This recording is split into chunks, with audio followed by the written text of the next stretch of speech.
الحمدللہ الذی ہدانا لہذا وما كنا لنهتدی لولا ان ہدانا اللہ اللہم صلی علی محمد وعلی آل محمد کما صلیت علی ابراہیم وعلی آل ابراہیم انک حمید مجید۔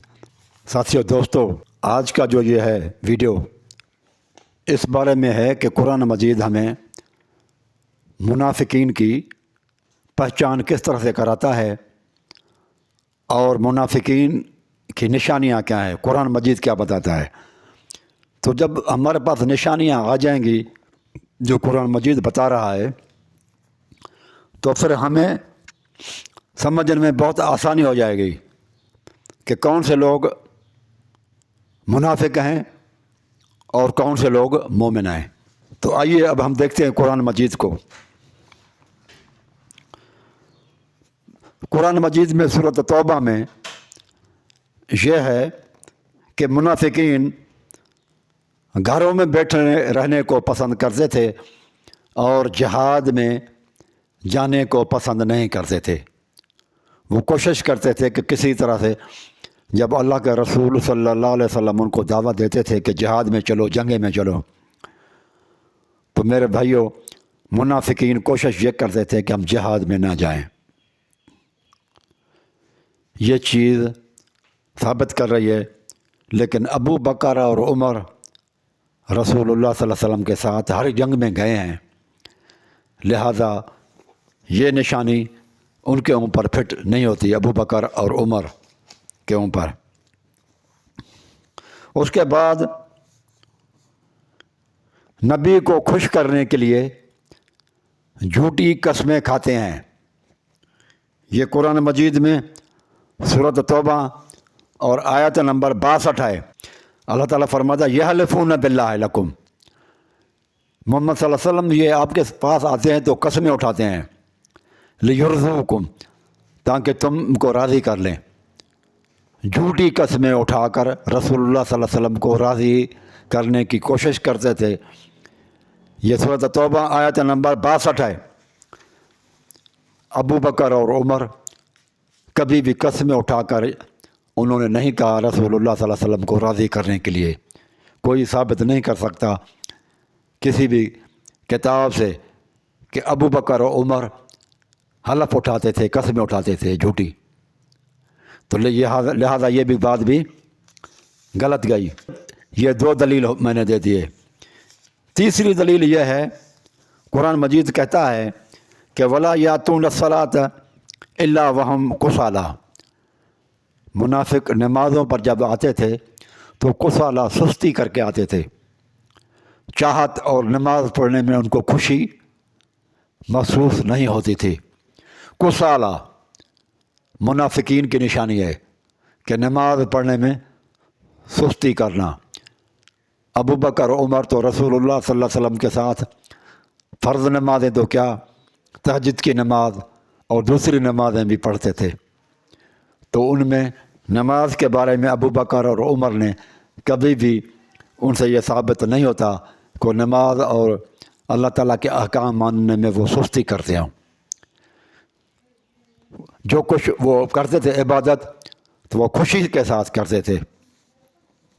اس کے بعد قرآن مجید کہتا ہے کہ لا تعتذروا قد کفرتم بعد ایمانکم، عذر پیش کرتے تھے، عذر، بہانے تلاش کرتے تھے۔ منافقین کی نشانی یہ ہے کہ رسول اللہ صلی اللہ علیہ وسلم کے پاس آتے تو قربانی، رسول اللہ صلی اللہ علیہ وسلم ان کو مختلف احکامات کرتے، قربانی دینے کے لیے کہتے تو وہ عذر پیش کرتے تھے۔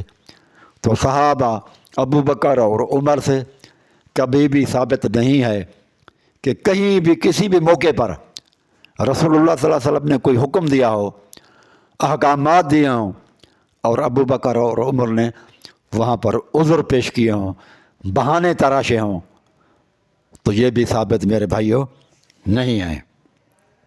اس کے بعد پھر آپ دیکھیں وَمِنْهُمْ مَنْ عَاهَدَ اللَّهَ لَئِنْ آتَانَا مِنْ فَضْلِهِ لَنَصَّدَّقَنَّ وَلَنَكُونَنَّ مِنَ الصَّالِحِينَ، آیت نمبر 75 ہے سورۃ توبہ۔ وہ اللہ تبارک و تعالیٰ کے ساتھ وعدہ کرتے تھے کہ اگر اللہ تبارک و تعالیٰ نے ہمیں کچھ دیا مال وغیرہ میں سے تو ہم ضرور بضرور صدقہ کریں گے، کہتے تھے، لیکن وہ صدقہ اللہ کے راہ میں دیتے نہیں تھے۔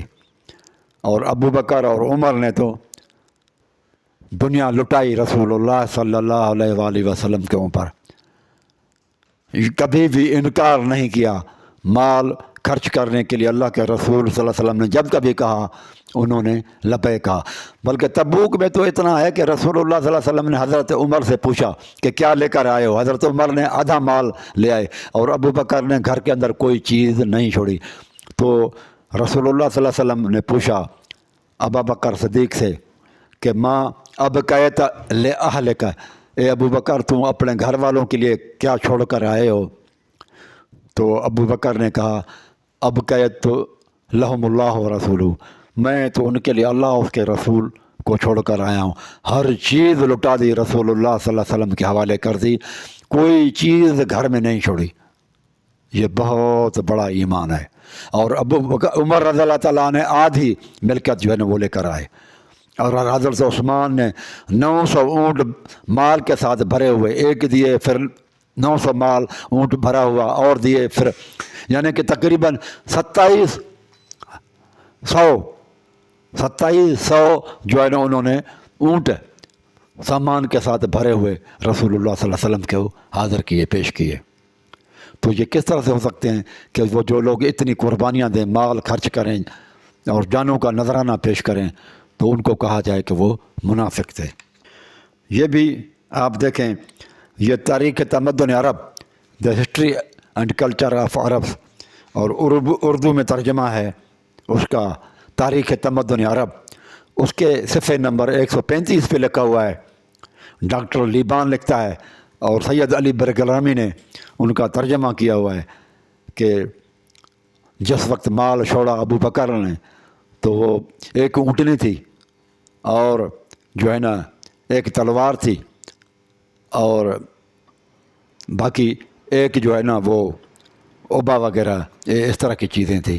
اور عمر رضی اللہ تعالیٰ عنہ تو مقروض ہو کر دنیا سے چلے گئے۔ یہ صحیح بخاری میں بھی ہے اور اس ڈاکٹر لیبان نے بھی لکھا ہے، انگریز جو ہے نا محقق ہے، اور یہ صحیح بخاری میں بھی ہے کہ انہوں نے جب دنیا سے گئے تو اللہ کے، حالانکہ وقت کا بادشاہ تھا، کون سا بادشاہ یار دنیا کے اندر جو مقروض ہو کر مرے؟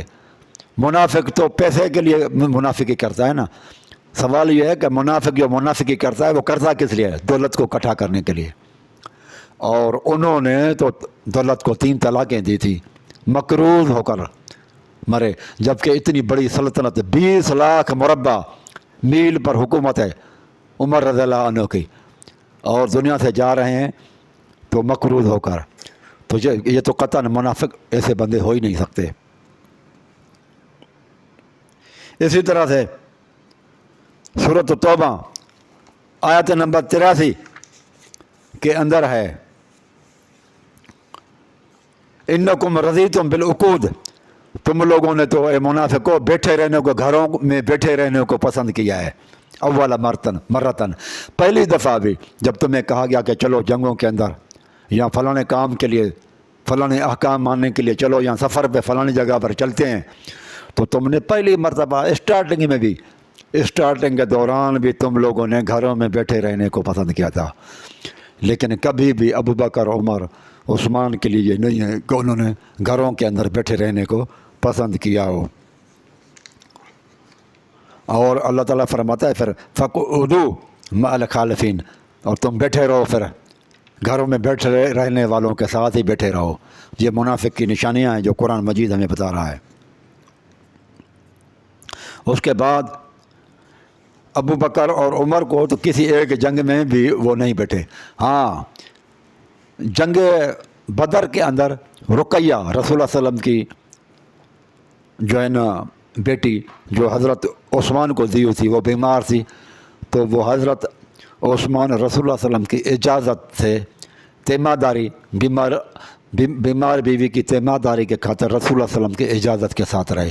اور جنگ تبوک میں حضرت علی رہ گئے تھے بچوں اور عورتوں کی حفاظت کے لیے رسول اللہ صلی اللہ علیہ وسلم نے ان کی یہی ڈیوٹی لگائی، وہ بھی رسول اللہ صلی اللہ علیہ وسلم کی اجازت سے۔ لیکن رسول اللہ صلی اللہ علیہ وسلم کہیں بھی اجازت نہیں دی ابو بکر عمر کو کہ تم بھی گھروں میں بیٹھو، یا کوئی اجازت دی ہو، یا انہوں نے کوئی اجازت مانگی ہو۔ اجازت بھی نہیں مانگی انہوں نے، کبھی کوئی عذر بھی پیش نہیں کیا، کوئی ثابت نہیں کر سکتا۔ تو میرے بھائیوں، پھر قرآن مجید کہتا ہے یہ منافق کون سے ہیں؟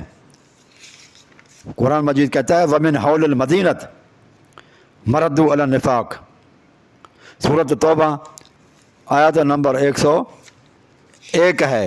وَمِمَّنْ حَوْلَكُم مِّنَ الْأَعْرَابِ مُنَافِقُونَ اور وَمِنْ أَهْلِ الْمَدِينَةِ، مدینے کے ارد گرد کے جو لوگ ہیں نا وہ منافقت کرتے ہیں یہودیوں کے کہنے کے اوپر۔ یعنی اس سے یہ بھی معلوم ہوا کہ جو مدنی لوگ تھے مدینے کے اندر، یہ یہود و نصارہ کی جو ہے نا وہ کافی یہاں پر نفری تھی اور طاقت تھی۔ وہاں پر قرآن مجید کہتا ہے کہ منافق ان لوگوں میں، مدینے والوں میں تو ہوتا۔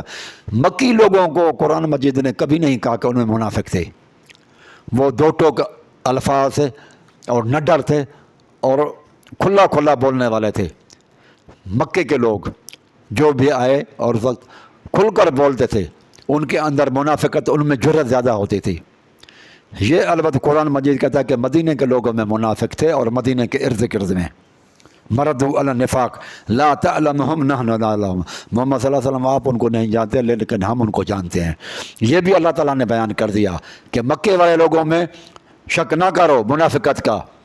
اگر منافقت کا شک کرنا ہی ہے تو پھر وہ منافقوں کو ڈھونڈو مدینے کے ارد گرد میں رہنے والے لوگوں میں۔ اور ومن الاعراب، اور زیادہ تر اعرابی، شہری کم، گاؤں والے زیادہ۔ اور یہ بھی قرآن مجید نے بتا دیا۔ ابو بکر اور عمر مدینے کے رہنے والے نہیں تھے، مکے کے رہنے والے تھے، لہذا ان کے اوپر یہ بھی چارج نہیں لگ سکتی۔ پھر قرآن مجید کہتا ہے سورۃ 105 میں ہے والذین اتخذوا مسجدا ضرارا وکفرا وتفریقا بین المؤمنین، جنہوں نے مسجد ضرار بنائی تھی وہ منافق تھے۔ وہ چاہتے تھے کہ مومنین کے درمیان میں اختلافات ڈالا جائے، ان میں تفریق پیدا کی جائے، ایمان لانے والوں میں فرقے پرستی کی بنیاد ڈالی جائے، ان کو کمزور کیا جائے، مسجد ضرار بنائی۔ اور میرے بھائیوں، مسجد ضرار بنانے والوں کا کوئی تعاون، کوئی مدد، اور بنانے والے ابو بکر اور عمر ان میں نہیں تھے۔ تو یہ بات بھی ثابت ہو گئی کہ ابو بکر اور عمر مسجد ضرار بنانے والوں میں، ان کی مدد کرنے والوں میں کسی چیز میں نہیں تھے۔ اور یہ لوگ کہتے ہیں کہ ہمارے گھر غیر محفوظ ہیں لہذا ہمیں نہیں جانے، اجازت دیجیے ہم اپنے گھروں میں رہیں۔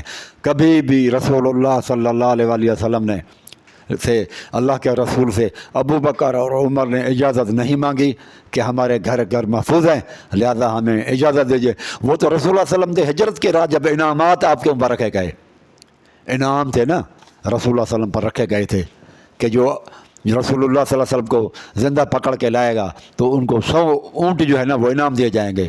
ابو بکر کے عمر بھی انعام تھا، رسول اللہ صلی اللہ علیہ وسلم کے بھی انعامات رکھے گئے تھے۔ تو رسول اللہ حضرت ابو بکر نے تو اس وقت جب کہ آپ کا والد صاحب بوڑھا تھا اور بچے چھوٹے تھے اور انعامات رکھے ہوئے تھے، رسول اللہ صلی اللہ علیہ وسلم چاروں طرف سے تکلیفیں دی جاتی تھیں، حضرت ابو بکر نے اس وقت بھی رسول اللہ صلی اللہ علیہ وسلم سے نہیں کیا تھا کہ اللہ کے رسول آپ چلے جائیں اکیلے، ہجرت کسی اور کو لے جائیں۔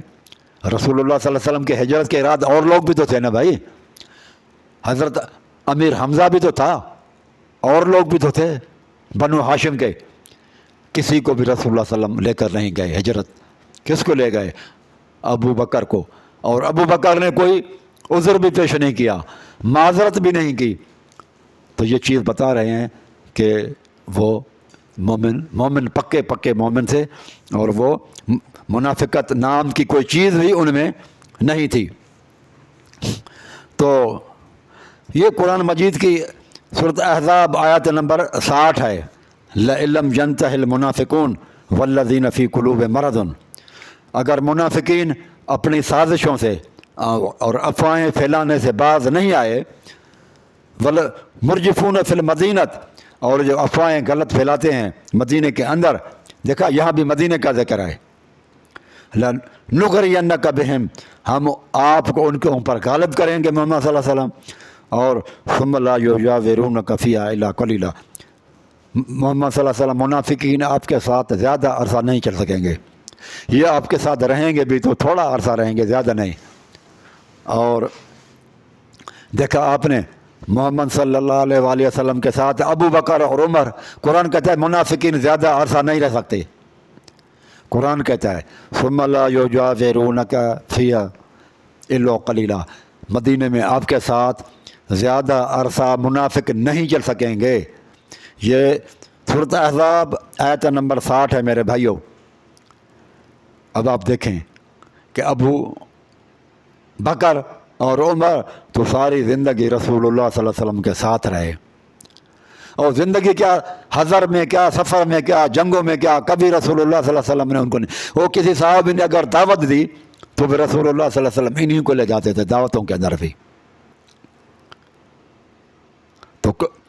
تو زیادہ عرصہ رہے نا۔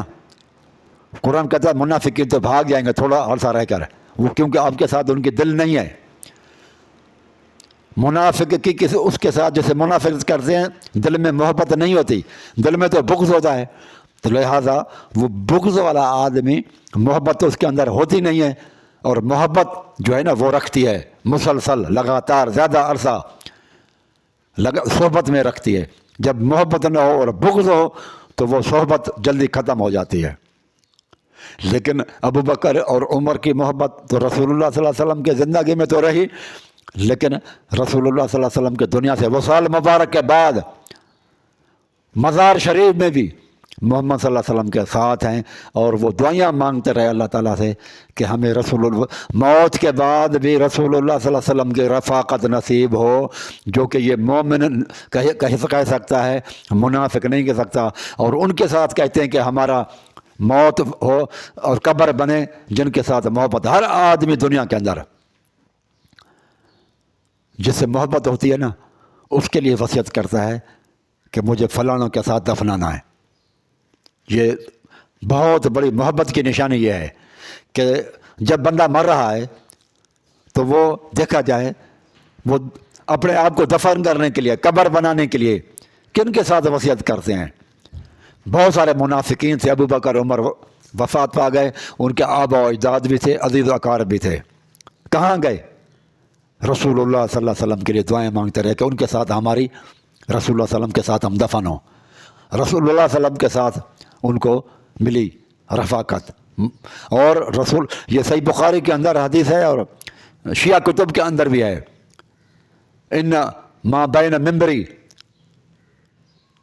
و بیتی روضۃ من ریاض الجنہ، رسول اللہ صلی اللہ علیہ وسلم نے فرمایا یہ میرا ممبر جو مسجد نبوی میں ہے اور یہ جو میرا گھر ہے عائشہ صدیقہ والا، یہ سارا اس کے درمیانی علاقہ جنت کے ٹکڑوں میں سے، باغوں میں سے ایک باغ ہے۔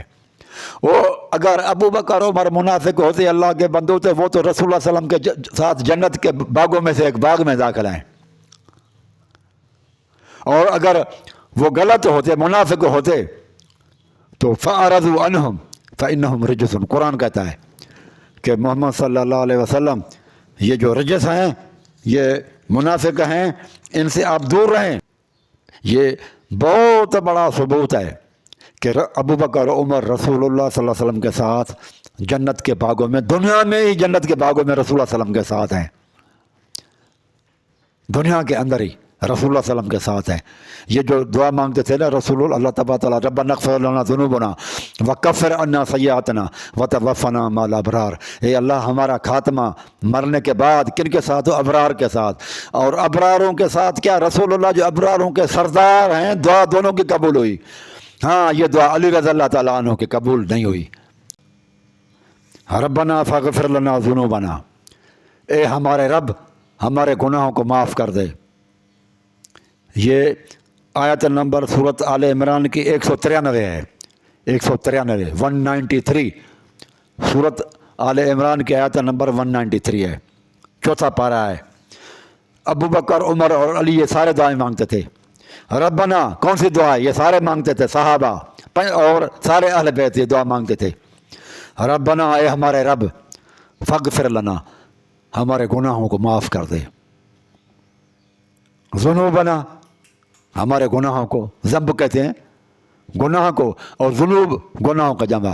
وہ کہتے ہیں یہ معصوم تھے تو پھر وہ کس طرح سے کہتے تھے کہ ہمارے گناہوں کو معاف کر دے۔ وَكَفِّرْ عَنَّا سَيِّئَاتِنَا، اور ہماری سیئات جو ہے نا وہ مٹا دے۔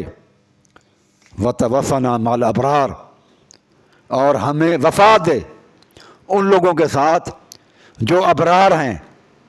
یہ دعائیں مانگتے تھے صحابہ کرام بھی اور اہل بیت بھی، لیکن یہ دعا ابراروں کے ساتھ ہماری وفات ہو، وفات کا پیریڈ ان کے ساتھ گزرے، موت کا پیریڈ ابراروں کے ساتھ گزرے، کسی کی قبول نہیں ہوئی۔ یہ ابراروں کے سردار، ابراروں کے سردار اور ابرار کے ساتھ ہیں، اور ابراروں کے سردار کے ساتھ کس کی دعا قبول ہوئی؟ ابو بکر اور عمر کی۔ مزار شریف میں اللہ کے رسول صلی اللہ علیہ وسلم کے ساتھ ہیں کہ وہ ابراروں کے سردار کے ساتھ۔ علی رضی اللہ تعالیٰ نے بھی یہ دعا مانگتے تھے کہ رسول اللہ صلی اللہ علیہ وسلم کے ساتھ میرا وفات کا وقت گزرے، لیکن قبول نہیں ہوئی۔ وہ نجف کی طرف چلے گئے، وہ نجف کی طرف۔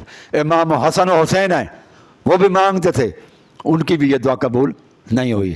ابو بکر اور عمر کی ہوئی کہ وہ ابراروں کے سردار محمد صلی اللہ علیہ وسلم کے ساتھ ان کی۔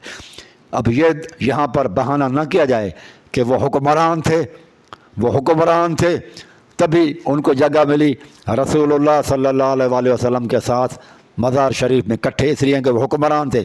تو بھائی وہ حکمران تو علی رضی اللہ تعالیٰ عنہ بھی تھے نا، وہ حکومت کی وجہ سے نہیں، حکمرانوں کی چاہت پوری نہیں ہوتی، اللہ تعالیٰ کے ہاتھ میں ہے۔ علی رضی اللہ تعالیٰ عنہ بھی تو حکمران تھے۔ یہ دعائیں تھیں ان کی جو اللہ تبارک و تعالیٰ نے قبول فرما لی۔ یہ بہت بڑا ثبوت ہے کہ ابو بکر و عمر سچے تھے ایمان لانے میں، جھوٹے ایمان لانے والے میں نہیں تھے۔ وہ قرآن کہتا ہے، قرآن مجید کی آیت ہے، اللہ کے بندو شروع کے اندر آپ پڑھیں، سورۃ بقرہ میں ہے کہ کیا کہتا ہے؟ اولئک علی ھدی من ربہم، یہ لوگ ہیں اولئک علی ھدی، یہ لوگ ہیں جو ہدایت پر ہیں، واولئک ھم المفلحون، اور وہ لوگ ہیں جو فلاح پانے والے ہیں۔ کون سے اس وقت؟ وہ لوگ، اور یہ جمع کا صیغہ ہے کہ یہ لوگ تو کامیاب ہیں، یہ لوگ تو فلاح پانے والے ہیں، یہ لوگ تو ہدایت والے ہیں۔ یہ صحابہ کرام کے لیے تھا، یہ صرف 3 بندوں کے لیے تھا۔ اس وقت کون سے؟ یہ رسول اللہ صلی اللہ علیہ وسلم کے زمانے میں جن کو اللہ کہتا ہے یہ فلاح والے ہیں، ہدایت والے ہیں۔ اس سے بڑھ کر، اور اولئک ھم الراشدون، یہ رشد والے ہیں، بھلائی والے ہیں۔ یہ کن کو قرآن مجید کہتا ہے؟ صحابہ کرام کے لیے۔ پھر بھی ہمارے لوگ نہ مانیں تو ان کی مرضی۔ میرے بھائیوں، یہ احتجاج تبرسی ہے۔ ایک شخص ہے یحییٰ بن اقسم، وہ کہتا ہے امام سے کہا کہ ان عمر بن خطاب سراج اہل الجنت۔ یہ امام تقی سے کہا، نواں امام ہے امام تقی، اس سے کہا کہ اب عمر بن خطاب تو جنت کے لوگوں کے سورج ہیں، جو ہے نا شمس ہیں۔ تو وہ جواب میں دیتے ہیں، پھر وہ کہتے ہیں قال یحییٰ قد روی، روایت ہے ان سے، ان سکینت تنطق علی لسان عمر، عمر کے زبان سے تو سکون بات کرتا ہے۔ ان سکینت، سکینہ جو ہے وہ بولتی ہے عمر رضی اللہ تعالیٰ عنہ کی زبان سے۔ اب سنیں نواں امام کیا کہتا ہے، امام تقی کیا کہتا ہے، غور سے سنیں ان کے اس جواب کو۔ جب یحییٰ بن اقسم نے حضرت عمر کی تاریخ بیان کی تو امام تقی کیا کہتے ہیں، فقال علیہ السلام، فقال علیہ السلام، امام تقی علیہ السلام نے کہا، لست بمنکر فضل عمر، میں عمر کی فضیلت کا منکر نہیں ہوں، انکار نہیں کرتا فضیلت کا، ولیکن ابا بکر افضل من عمر، لیکن ابو بکر تو عمر سے بھی افضل ہیں۔ یہ کتاب احتجاج تبرسی 247 پیج پہ ہے، اور اس کتاب کے اندر لکھا ہوا ہے مقدمے کے اندر پہلے جلد میں کہ اس کتاب کی ساری روایتیں مشہور ہیں اور ہم اس کی سندوں کو نہیں دیکھیں گے، سند ہو یا نہ ہو، کہتا ہے سندوں کی طرف ہم نہیں جائیں گے، یہ جتنی بھی کتاب ہوں اس میں ہم نے حدیثیں لکھی ہیں، باتیں لکھی ہیں، یہ سب مشہور ہیں، لہذا سند کے دیکھنے کی کوئی ضرورت نہیں ہے۔ شیعہ لوگ، بہت سارے لوگ کہتے ہیں نا کہ سند دکھاؤ، تو یہ جو ہے نا استدلال تبریز والا کہتا ہے یہ سارے مشہور روایتیں ہیں، سند کی کوئی ضرورت نہیں ہے۔ پھر یہ تلخیص الشافی ہے، یہ جلد نمبر 3 ہے۔ علی رضی اللہ تعالیٰ عنہ سے پوچھا جاتا ہے کہ خلفائے راشدین کون ہیں؟ کہتا ہے روی عن جعفر بن محمد بن عن ابی، جعفر بن محمد اپنے باپ سے روایت کرتا ہے کہ ان رجلا من قریش میں سے ایک شخص آیا، جاء الی امیر المومنین، امیر المومنین کے پاس آیا، علی رضی اللہ تعالیٰ عنہ کے پاس، فقال، پھر وہ کہنے لگا کہ میں نے دیکھا ہے علی رضی اللہ تعالیٰ عنہ کہہ رہے تھے اللہم اصلحنا بما اصلحت بہ بالخلفاء راشدین، اے اللہ ہماری اس طرح سے اصلاح فرما دے جس طرح سے تو نے اصلاح کی، اے اللہ تو نے اصلاح کی خلفائے راشدین کی۔ حضرت علی کہتے ہیں اللہ ہماری بھی اس طرح سے اصلاح فرما دے جس طرح خلفائے راشدین کی اصلاح کی ہے۔ قلت فمن ہما، یہ کون لوگ ہیں؟ میں نے کہا خلفائے راشدین میں سے وہ کون سے 2 بندے ہیں جن کے لیے آپ جو ہے نا ان کے اوپر رشک کر رہے ہیں؟ تو قال حبیبا و اماک ابو بکر، حبیبا و اماک ابو بکر و عمر، یہ ابو بکر اور عمر ہیں دونوں بندے۔ امام الہدا، یہ ہدایت کے امام ہیں، ہدایت کے چراغ ہیں، وہ شیخ الاسلام اور اسلام کے شیخ ہیں، ورجلا قریش، اور یہ قریش کے 2 آدمی تھے، والمقتدى بہما بعد رسول اللہ صلی اللہ علیہ وسلم، رسول اللہ صلی اللہ علیہ وسلم کے بعد ان کی اطاعت کی گئی، پیروی کی گئی، من اقتدى بہما اسم، جس نے ان کی پیروی کی وہ بچ گیا جہنم سے، ومن اتبع آثارہما ہدی الی صراط مستقیم، جس نے ان کی اتباع کی، نقش قدم پہ چلا، وہ سیدھے راستے پر چلا۔ اندازہ لگائیں کہ خلفائے راشدین کہتا ہے حضرت علی، ابو بکر اور عمر کو بھی۔ اب ہم کن کی بات کو مانیں؟ ان لوگوں کی بات کو مانیں جو بعد میں اب پیدا ہوئے، یا علی رضی اللہ عنہ کی گواہی کو مانیں؟ اور وہ امام تقی کی بات کو بھی آپ نے دیکھا، بہت ساری کتابیں ہیں، بہت سارے حوالے ہیں، کہاں تک دوں؟ فی الحال میں نے آج ان 2 کتابوں پر اکتفا کیا ہے کہ یہ کافی ہیں، اور اس لیے بھی کہ زیادہ جو ہے نا وہ ویڈیو زیادہ بڑی نہ ہو جائے، تو آج بس کچھ اتنا ہی ہے میرے بھائیوں۔ اقول قولی ھذا استغفر اللہ۔